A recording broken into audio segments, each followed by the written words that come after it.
good place now. You are listening to Perspectives with Ashley Burgess.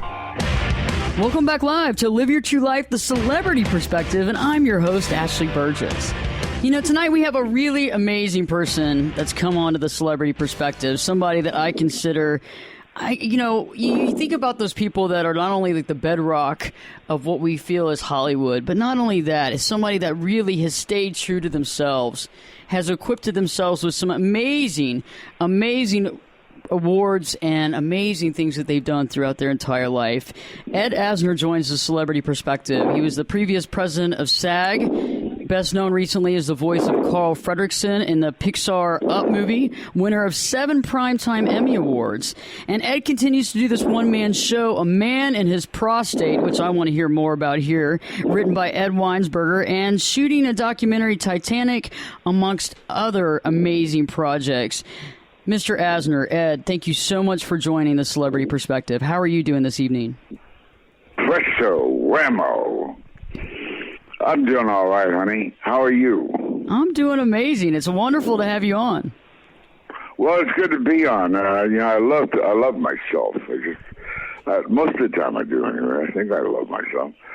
And getting to talk to wonderful interviewers like you, I get to fall in love with myself all over again. And that's what it's all about. I love that. So, Ed, tell us, what are you working on lately? Go on, keep talking and keep making me fall in love. What do you got going on lately? Because I'm just mesmerized by your career. I mean, it's nonstop. If you go to IMDb, it is nonstop. Tell me what you got going on in your life right now. Well, let's see. I leave on the 17th to go to Columbia, Maryland, do a pilot for a half-hour TV show. It's called Benny's Gym. Then from there I go to Toronto and Ottawa to participate in a Canadian series that I'm recurring on, where I play the psychiatrist to the psychiatrist. And I'll be up there until June 6th. And I return here to celebrate D-Day. And the field's kind of open then until the fall. Oh, I'm supposed to do a movie in Italy, but I don't know when it's going to take place. I'm also supposed to do another version of Santa Claus for a friend who's making a movie called Doggone.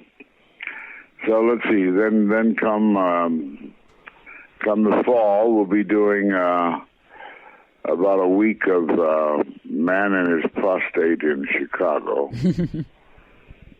and then I'll be waiting for the other offers to come in. So tell me more, Ed, about Man and His Prostate. Tell me more about this one-man show. Well, it's written by Ed Weinberger, who was a writer-producer on the Mary Tyler Moore Show. And it's from his own personal experiences of succumbing to prostate trouble on a cruise ship with his wife to Italy. And it's not only quite funny, Ed's a wonderful writer, quite funny, but it's very informative at the same time, so you're laughing and shuddering while you're laughing. Well, a man dies every 16 minutes from prostate cancer, so it's worthwhile checking out the show just to get the information. Well, that's interesting. So it's kind of like it's kind of like helping people understand and laughing at the same time. And I realize that laughter is the best medicine, right? That's right. That's neat. That's neat. So let me ask you. I know that throughout your career, wow. I mean, you are prolific, and you just don't stop. And I think that with folks like you that are really just driven. How have you juggled throughout your whole career, and staying grounded, honestly? Grounded? I don't know if I've ever been grounded. Anytime I've been grounded, I look around me and say, where am I? Who am I? How the hell do I get out of here? Grounded to me sounds like sanity, and of course, I'm totally bonkers. I can't say I'm grounded. I'm a liberty gibbet in a lot of respects, and the older I get, the more ungrounded I become. So I'll have to rely on shrinks like you to keep me plastered to the ground. I don't want to plaster you to the ground, though. I know what you mean. That word "grounded" is an interesting word because, I remember when I was younger, my parents would ask me if I was grounded. I was like, I don't want to be grounded. I always thought about a plane getting grounded, on the runway. Yeah, and you can't leave. Inclement weather. Yeah, and you're stuck there with screaming babies and somebody that's using the vomit bag, and you can't get a drink to save your life. You're like, oh my God, here I am, grounded. Yeah. I like the way you think. I mean, you're a passionate person. I mean, what are some of your favorite roles that you played throughout these years? Well, actually 12 years of playing Lou Grant on one version or another. I can't deny the beauty and the efficacy and the good fortune I had to be chosen for that. After that, there's Rich Man, Poor Man. I'm very proud of. A movie I made in Canada with the late Ann Jackson and Meredith Baxter called Family Man, which is kind of autobiographical. And then I did another, and it seems like the ones that stick out for me are the ones I made in Canada all too often. Made another cute picture up there called Heads, and I play a small-town newspaper editor who was a serial killer. And it had John Cryer and Jennifer Tilly in it. And that was a fun project. I loved doing Elf with Jon Favreau. That's one of my favorite pieces of film.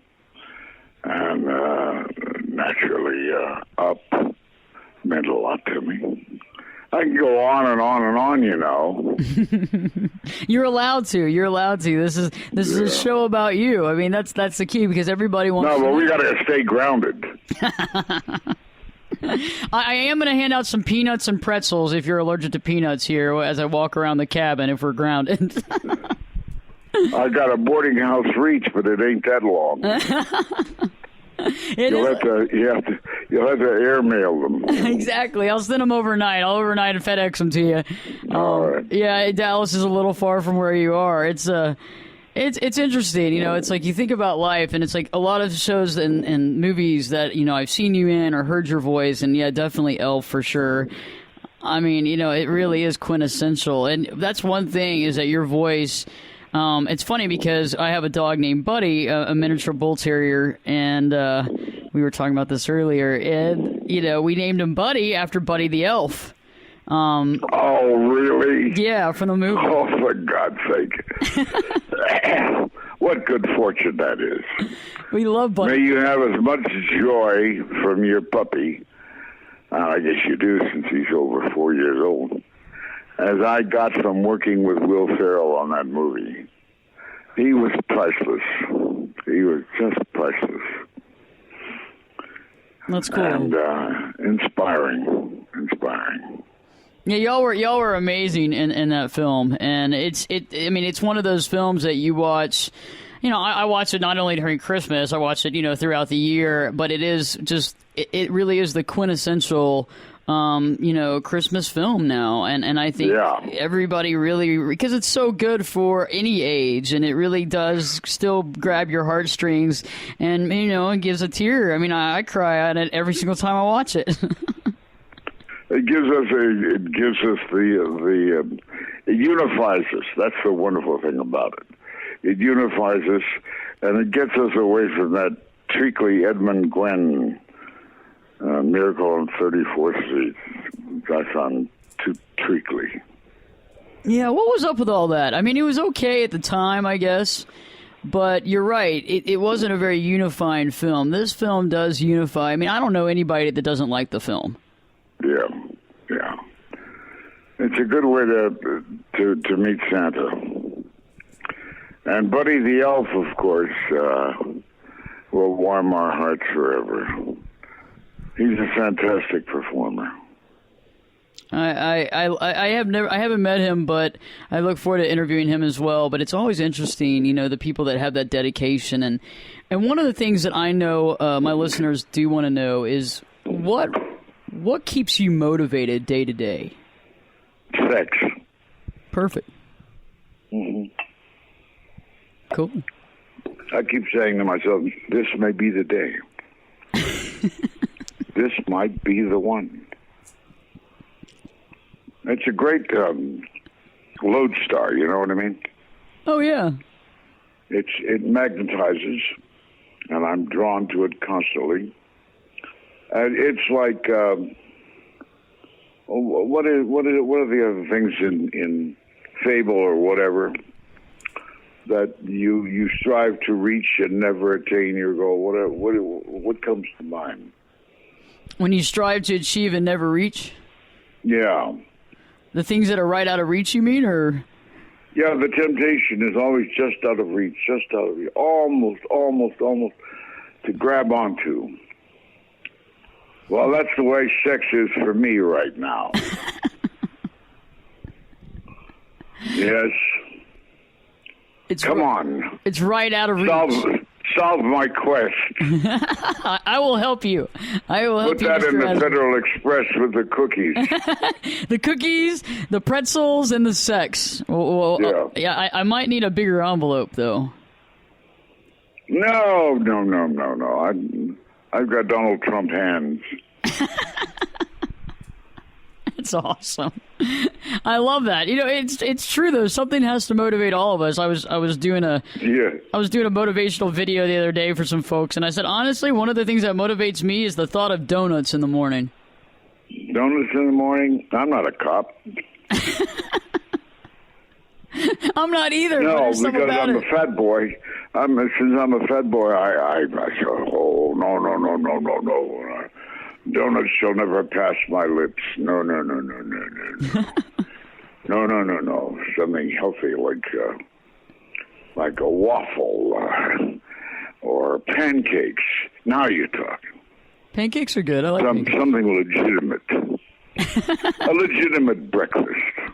So we'll consider pancakes are on the legitimate side. Non-legitimate is on the donut side. So that's not applicable. Yeah. And let's see. Well, I finished my cereal now, so I'm sated. What did you eat this morning? Not sated, but sated. What did you end up eating this morning? What was justified? What was justified? To eat today, yeah. Was it pancakes? My usual cereal and almond milk. Okay. Pretty healthy. Almond milk's pretty good Yeah. for you. Yeah, it sure is. It's better than milk. I'm delighted to have lived long enough to have entered the halls of almond milk. I like almond milk too. Now, I don't like almond milk though in any sort of coffee a lot of times because it really kind of separates. But it does? Yeah, it separates. Well, I drink my coffee black, so I wouldn't know. Oh wow, you're hardcore. Yeah, you knew that. I knew that already. I mean, when you called, I know. I was like, hey, I'm calling a badass right now, and we're going to talk about this. So tell me, Ed, honestly, what inspired you as a kid? I mean, like, what inspired you to follow this career path or to go this direction? Sex. So it all comes back to sex. Mm-hmm. And I say that only because you're a shrink, and I'm sure it's what you want to hear. It's hilarious. Yeah. Mm-hmm. What inspired me? Well, getting a Daisy BB gun when I was old enough. A BB gun, roller skates that I never became very proficient at. ice skates that help me skate on my ankles.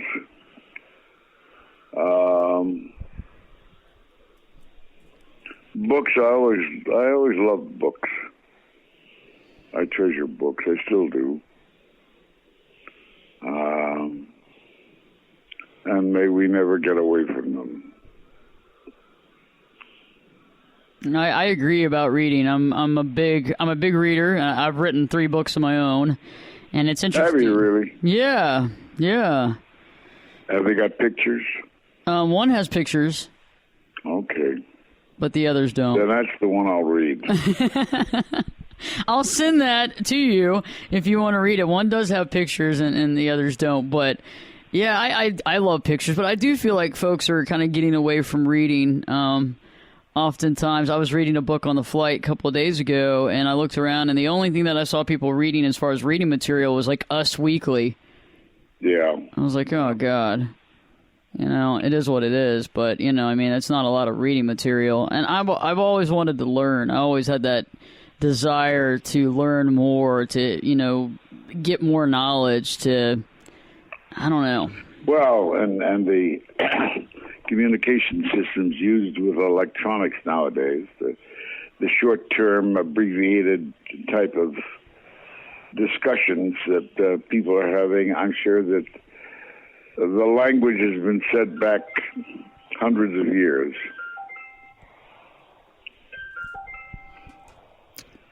It has, and it's interesting too. It's interesting, the thought process and everything kind of comes in these small sound bites now, and I always think that's interesting too. And you have people that are thinking that way, and it's like let's go through the process. Let's think this through. Well, I mean, I was raised in Kansas City to be exact, and I went to the University of Chicago. And during the first year,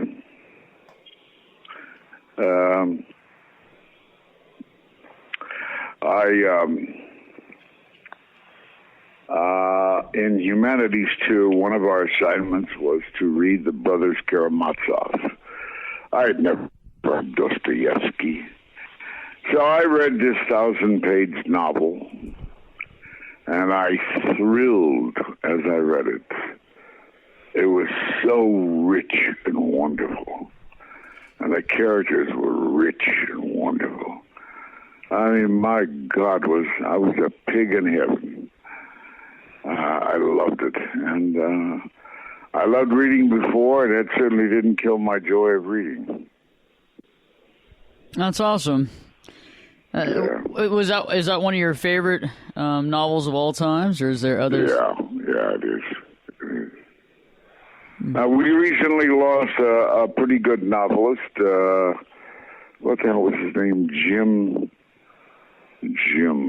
Oh, damn it. He wrote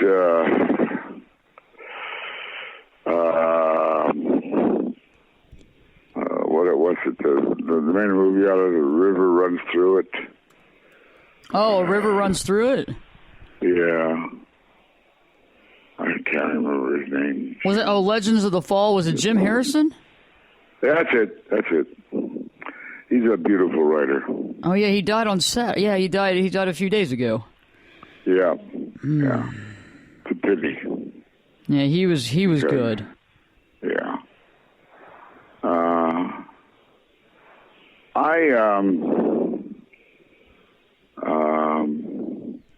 I read a few women writers when I was in college. Emma, Jane Austen, and they, of course, are wonderful writers.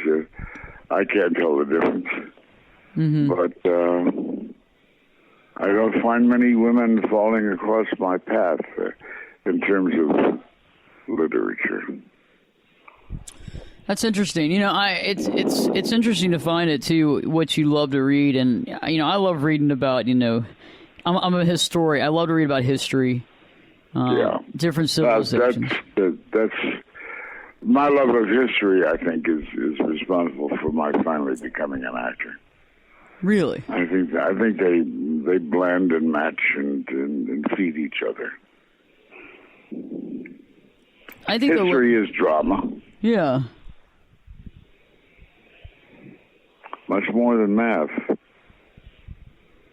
History is drama. Mm-hmm.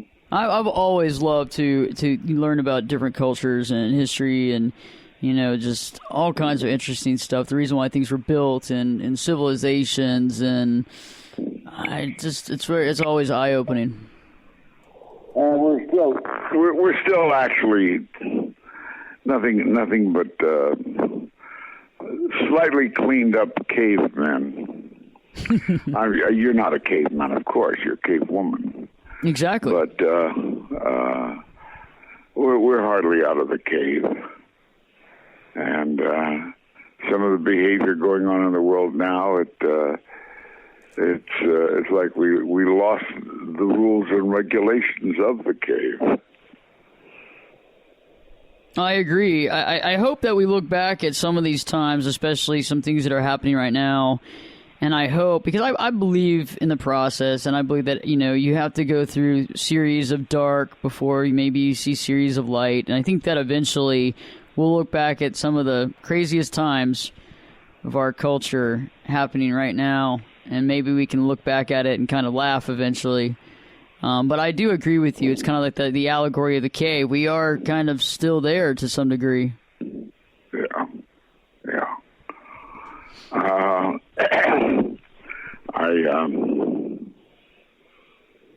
I would say that all too many people, I repeat, have forgotten the rules and regs of the cave, because I'm sure they existed, and I'm sure people abided by them and respected them. And nowadays, people pick and choose what they want to follow, what they want to believe in. I think the plight of man is not pleasant, and the proliferation of our population does not make the problems any less severe.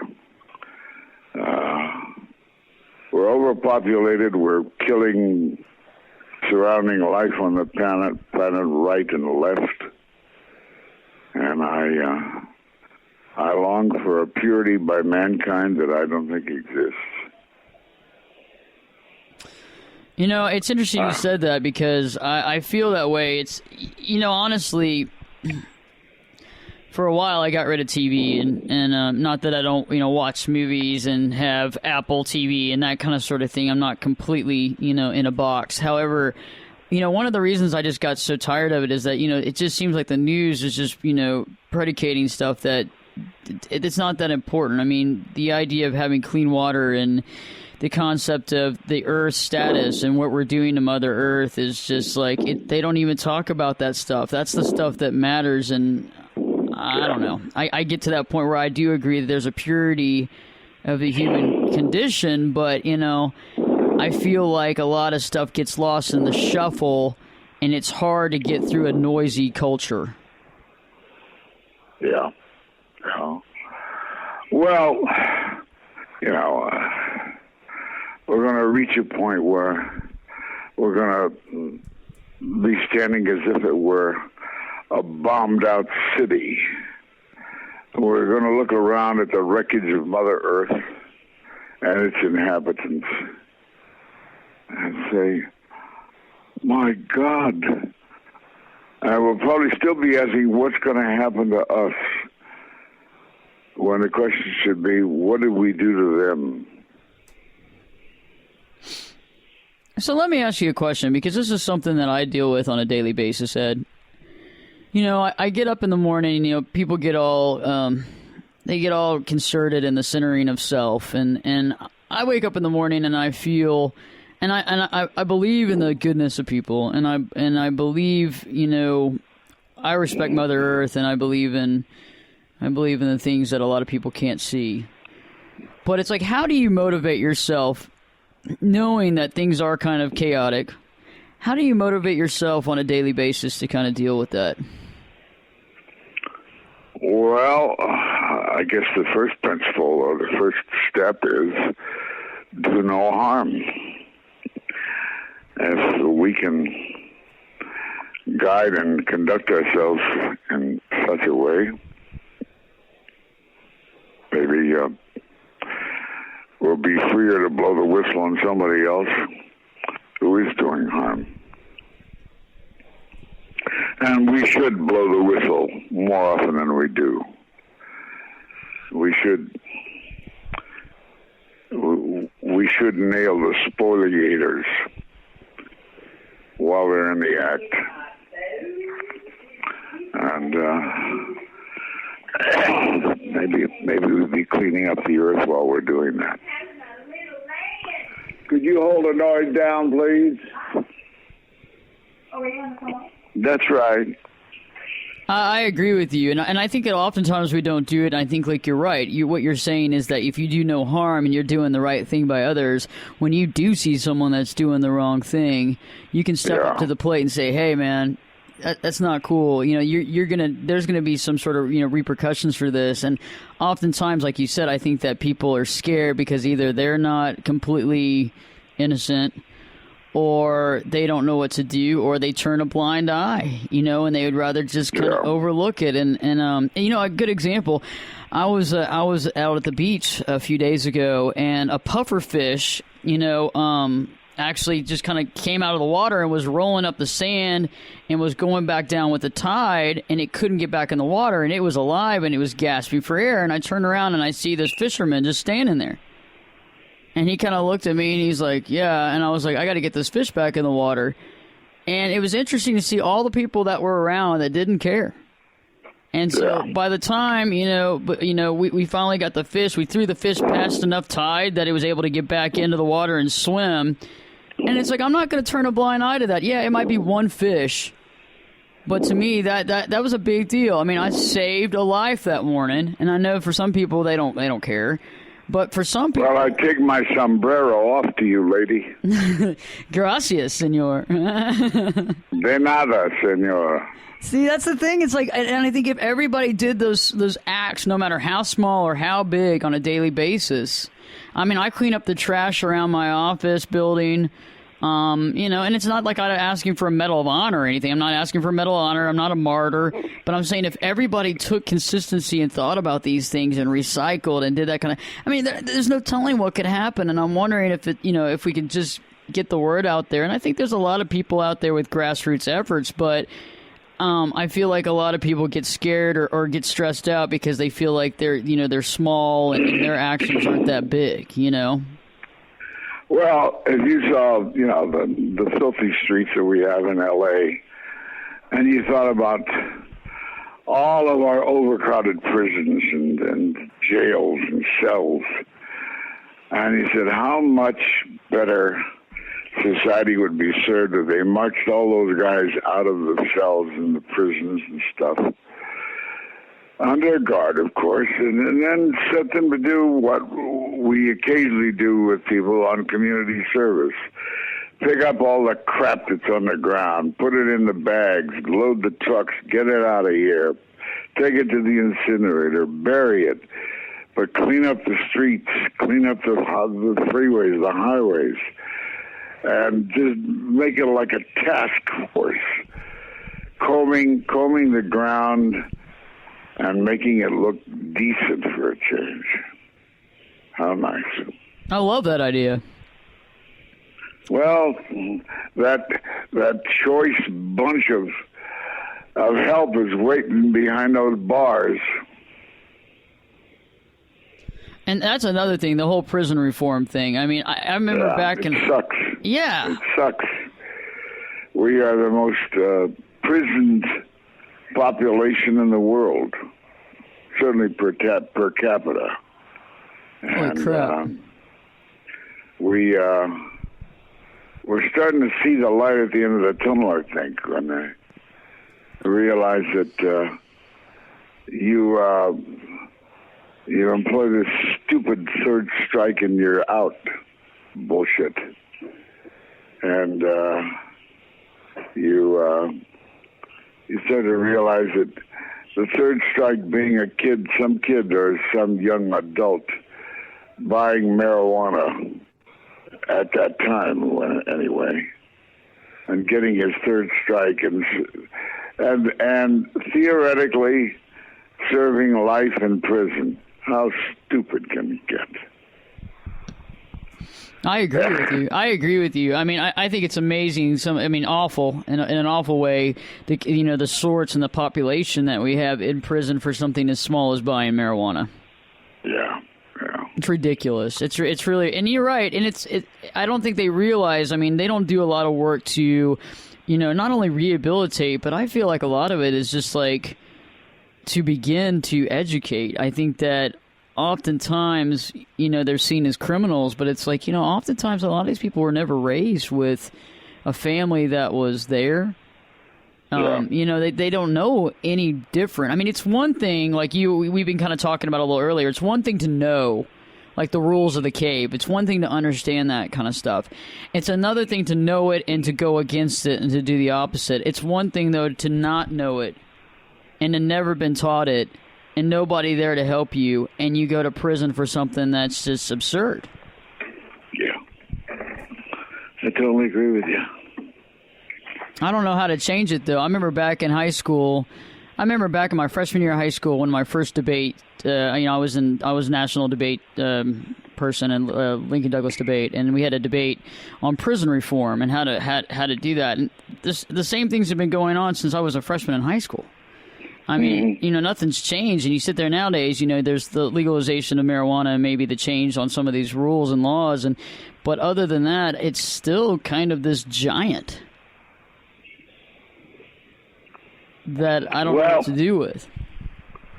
I don't know. Right now, it seems like our world more and more is coming to be the 1% and the 99%. And how to overcome that overlordship, right? That the 1% exert on us poor peasants in the 99%. You wish that somehow or not some people would actually just wake up and realize, the concept of gratitude and what's really here. And that's something that I've realized in the last few years is that, it was about 5 or 6 years ago when I could really honestly, love myself and, love myself on every single level, no matter the flaws, accept my flaws, not even see them as flaws anymore, but love that, and then unconditionally love myself, and then able to unconditionally love other people, and then finally gravitate to that next frequency and the next frequency and the next frequency, which would be gratitude, and to be grateful. For the things that, not just the things you have, but just for everything. Mm-hmm. And it would be awesome if we had some of these leaders, in quotes and quote, unquote, leaders, be able to see what's around them on a level that for some people they feel is godly. But it would be nice. Well, for instance, I tend to think that Hillary will probably end up winning, and at the same time, my stomach is revulsed when I read how well she did with her speaking engagements with Goldman Sachs, and how those kind of figures go down with the rest of my 99% crowd, and what they think about it, and how they hunger for some such luck. I'm sure they'd have even more interesting stories to tell than Hillary Clinton. But they get the big bucks? No. Do you? No. Mm-hmm. Do I? No. So it's not a great way to win votes, I don't think. I think that there's going to come a time, and I've been voicing my opinion for a long time on this for like the last couple of years, and I do believe that there's going to be a time when people will run for president that are not connected to all this. It would be nice to be able to have a real person, that really, really cared a whole hell of a lot, about the environment. Well, that's what a leader's supposed to be. Exactly. Well, we're not going to have decent elections in this country until the people wake up. And I don't know how the hell to do it, but the people have to wake up and finally realize that the only way they can get decent government is to have publicly financed elections. That way you'll have candidates that can't be corrupted by overpaying by the landed money interests. Having that responsibility of running on what the people allow you to run on, the money, and that's it. And it would clean up so many campaigns. God, it's as plain as the water in my nose. I totally agree with you. I mean, because if we could actually, all these super PACs and all this stuff that's going on right now, it not only dilutes what's happening, but it's just all about the money. It's not about the message. It's not about what matters. And I think that, we've seen a few people that have dropped out of the race that, do have some sort of thought process here one way or another. But at the same point, it would just be really nice to have people that, and I think, honestly, as far as Congress is concerned and everything else, I think that people should have term limits, and I think that people need to get something done. And I feel like, it's turned into this. I think the forefathers and the concept of the Constitution, and when they wrote all this stuff, they did it because, they believed in the human condition, but they also wanted to regulate the power that was given as well. But I feel like we've kind of gone away from that in a sense where people have made this a lifetime choice. Well, we have a wonderful case in point right now. We're North Carolina, a generally progressive southern state, is being a pain in the ass by suing to ignore rules on bathroom use by transgenders. They're wasting their money, they're wasting our money and our time, because if there's any justice, they will be found breaching the Civil Rights Act. And they will have to eat crow. But we're going to be pursuing this now through the election and perhaps afterwards. And it's stupid. Well, I agree with you. It's the law. To me, it's crazy, too. I know that you're at the same level. You think the same way I do, in a way that it's like, who cares? It's like it's their choice. It's just the sexual orientation they pick. Does it freaking matter? And why can't they just use the bathroom? And why do we have to watch this on the news? And why are they spending money that the general public gives in for taxes to fight something like this? Yeah. It's like all the money we piss away on the military-industrial enterprises. And it would be great to have cool, amazing programs for inner city kids and for kids to keep them out of prison and to do guaranteed health for infants, time off for working parents from their jobs, have all of that guaranteed, and all of that guaranteed by the government for education for everybody. What a different country. Yeah, I'm sure the prisons wouldn't be that full anymore.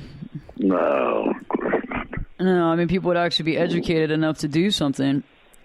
So let me ask you, it's amazing. You and I do agree on a lot of this stuff, and I think a lot of people listening to this show agree with exactly what we've been saying to some degree or another, and they want to see change, and I feel like a lot of people are feeling like they're stuck. How do you give back? How do you find a way to give back to society and do what you feel is right? Oh, I got a big mouth, so I put it to use flapping it. And I'm a celebrity, so naturally I draw attention when I flap my mouth. But the people who need praise, who need exaltation, I've always said, cops, firemen, teachers, social workers, those people who go through life unsung, unheralded, but who clean up our garbage, who rectify our lives, who keep us hoping, perhaps. The teachers, nurses, all of them, they need to be honored. They need to be exalted. And the rest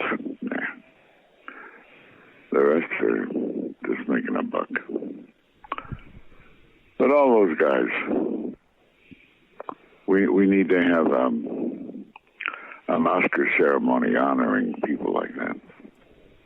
That's a great idea. I don't know where you'd get enough staff to filter through the whole country, finding out the special one of that year, or ones. But it would be a nice investment. My mom, back in the day, when she was a vice principal, when she was principal of a middle school, she ended up getting an honorary award from I guess it was back when Bill Clinton was president. And she was flown to the White House, or flown to, D.C., and they went to the White House, and she was awarded for, her work as a principal of a middle school, and she had built that school, and it was a tough school, there was financially tough school, and a lot of kids that, the first time they ever learned about what leadership meant, was at that school. And so it was my mom's done a lot of stuff like that, and it's interesting. And they do have a few awards, but they don't have enough, it would be neat to, you're right, to have an award ceremony for folks that are unsung on a daily basis and do some amazing stuff every day that nobody necessarily sees. Yeah. Hey, so let me ask you about music, because About what? About music. Music. Yeah. What are some? You want me to sing something? I would love you to sing something. Yeah. Well, you're not going to hear it. Doggone it! I thought I was going to get away with that. What? Ed, tell me some of the songs that really connect with your soul, that really just bring your spirits up. I would tell you, but I listen to them and I love them and I want to hear them again and again, but I don't even know the names of the. There's one song that's a classic rock, and it goes round and round and round. I don't know what the hell the name of the song is. Last Dance for Me is another one. Who sings Last Dance for Me? Huh? Who sings The Last Dance for Me? Yeah. There's my cell phone going off with his stupid tunes. Perfect timing. Yeah. And I certainly love all the old standards. God knows. I talk to the trees, but they don't listen to me. I talk to the stars, but they never hear me. The breeze hasn't time to stop and hear what I say. I talk to them all in vain. But suddenly my words reach someone else's ears, touch someone else's heartstrings too. I tell you my dreams, and while you're listening to me, I suddenly see them come true. And that's it for the day. I love it. Oh, wow. Thank you so much, Ed. Thank you, Mr. Asner, for joining us on the Celebrity Perspective. You're amazing. You're not a bad piece yourself, sister. Well, thank you. Yeah. Thank you. I love having you on, and I'd like to have you on in the future again if possible. All right, Ashley. Make it a date. Awesome. Well, have a great day, sweetheart. Thank you, dear. Thank you. A pleasure being with you. Awesome. Bye-bye. Bye-bye. Great talk with Ed Asner. Wow, what an amazing, prolific, amazing man. You know, it's interesting when we talk with folks. You know, when you talk with folks and you find about how they feel about things, how they really, really, really feel about things. And I agree with that. I feel that a lot of times when we're thinking about career and all this stuff, it's great to think about this kind of stuff. But then to go the extra distance and to motivate yourself on a daily basis, right? On a daily basis to motivate yourself to be better than you were yesterday, to do the right thing, to step up to the plate, to do what's right. And I think that's so true. When we do what's right. And, you know, it's really not that hard to do what's right. That's the key, right? It really isn't that hard. And, you know, a lot of folks say, well, you know, you got to do this and you got to do that. And, oh, my God, Ashley. And, oh, my God. But it's really, really not that hard. It's like the same thing as smiling or not smiling. It's really not that big of a deal. You know, it takes a lot more effort, I think, to frown than it does to smile. And I think the same thing goes for, you know, when you're walking down the street.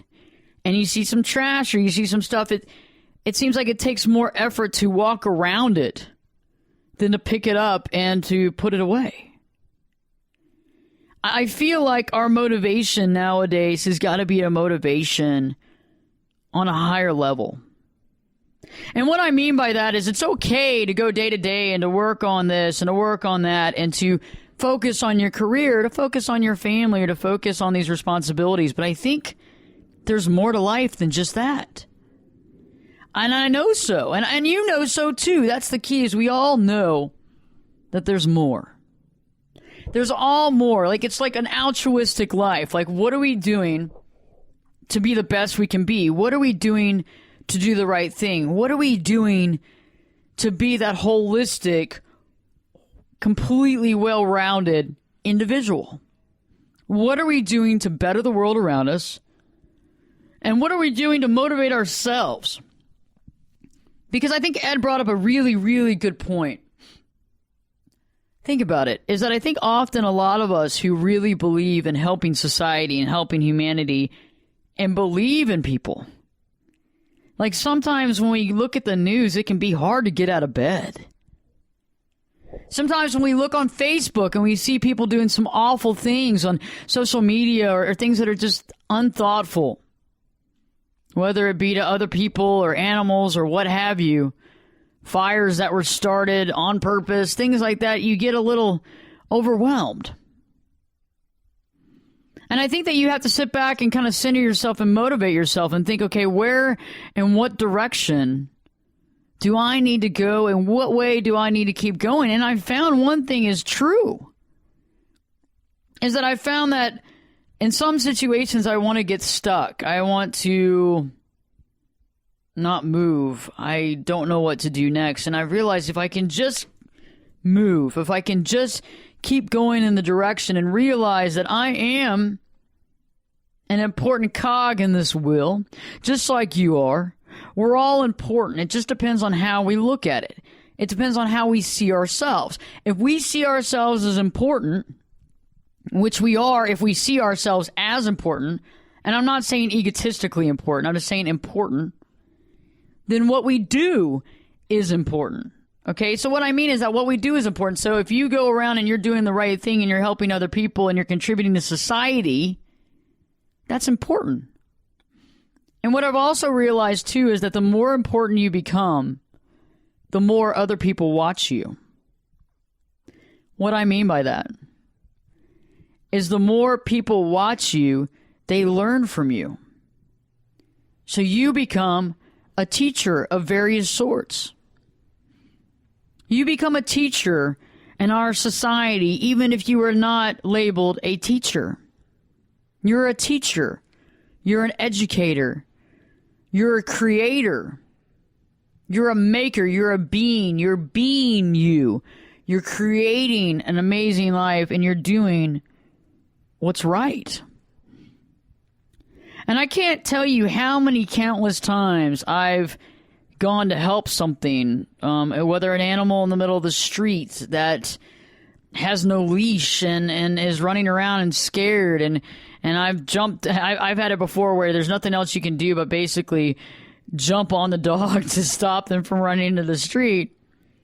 And it's at the beginning you're kind of scared because you don't know how this is going to go down, but I just can't do it the other way. I can't turn my eye and take a blind eye to what's going on. It's like what I was talking about earlier with Ed when I was talking about the pufferfish. The pufferfish, and I want to explain what was going on because I think that this will add more meaning to your life, and this will also connect with you the next time you see something like this happening. So think about it. There's that pufferfish, and I'm walking by on the beach, and I see it come out of the water, and as the tide comes up, so is the fish, and it's gasping for air. And it's trying to get back into the water, and every time it goes back in, the tide goes back out. It's trying. It's when the wave comes in and the wave comes out. And it couldn't get past this break because the waves were breaking so high, it couldn't get back in. And I think oftentimes we see situations, it doesn't matter what it is. It's a person, it's a fish, whatever it is. And nobody around you is doing anything about it. And it's like you go in to do something, you go in to make it happen, and I've realized that you got to go for it. You got to be it. You got to do it. And you know, Greg and I were there, and and he and I were trying to put the fish back into the water, and a gentleman came by though. A gentleman came by and he's like, "Hey, y'all need some help? I got because we didn't want to hurt the fish because you got to be really careful and gentle with these fish to get them back in. You don't want to puncture them or hurt them." And he's like, I can take my shoes off, or we can use this or that." Really nice guy. I ended up talking to him later on that day. But we were able to basically throw him lightly back into the water past the break so that he could get back in the water and live. And as we walked down the beach, I would say a quarter mile down the beach, there was a pufferfish that didn't make it. Didn't make it. He was dead. And there's a lot of people around that area, whether or not they saw it, But I realize there's certain things in life that if you're being authentic and you're doing the right thing, and the biggest thing is that you have gratitude, right? The gratitude for the world we live in, gratitude for you. It's okay to be grateful for yourself. It's a big deal. That's something that's paramount to having unconditional love. But I figured out there's certain things that you just can't do in life if you have gratitude and you have unconditional love, is turning the blind eye. You can't act as if it's not happening. You've got to do something. 2, I figured that when we actually go in there with our heart and soul and know that we got to do something, we make it happen. Even if we don't, even if to some degree it doesn't work, we've still given it our best. I've also realized that, the third thing is that people watch you, and whether or not it changes them, that's to be determined. But you don't ever really know who's watching. And what I'm saying about that is this. The people and the humans and the folks watching you that can learn from you is countless. And I'm asking you, I guess, tonight to be the hero. Why not? Why not be the hero? It's cool when you think about it, why not be the hero? What else do you want to do in life? I mean, you can be you. Like, let's say like your name's Ashley. You can be Ashley. You can do this. You can do that. You can be a celebrity talk show host that works with, amazing celebrities and talks to them. And at the same point, talking to, police officers on the beat and doing that kind of stuff, but also being the hero in your day-to-day life. Be the hero that your dog and cat know you can be. Be the hero that your spouse believes you can be. Be the hero that you know you can be. I mean, heck, most of us had capes and stuff like that when we were kids, and we played out our superheroes. Do it in real life. And I'm not saying to put yourself in harm's way, but there's a lot of things you can do in life without ever putting yourself in harm's way and helping a person or an animal or plants or Mother Earth and doing the right thing. And I thought it was very interesting talking to Ed tonight because he really is...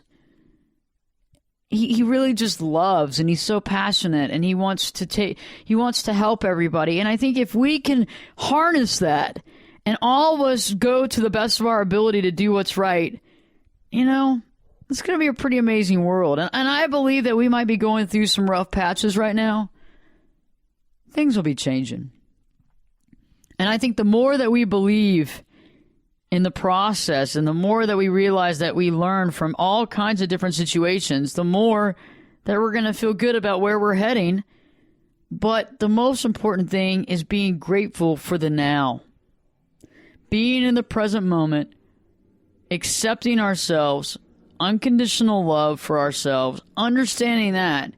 And the way to develop that is to realize that, nobody's perfect. Our faults are our faults, and our faults make us unique. It's okay to accept those faults, to look in the mirror, to look at your pimples and say, I'm not a big fan of you, but I love you. And I love myself because I'm not going to judge myself based on what perfection is and what's not. I got a great show for you next. And remember, it's all about you. Be the hero. Do the right thing as you already do. Inspire others to do that. Speak up. Speak up when things are not the way they should be. And keep living your life in an amazing, awesome way.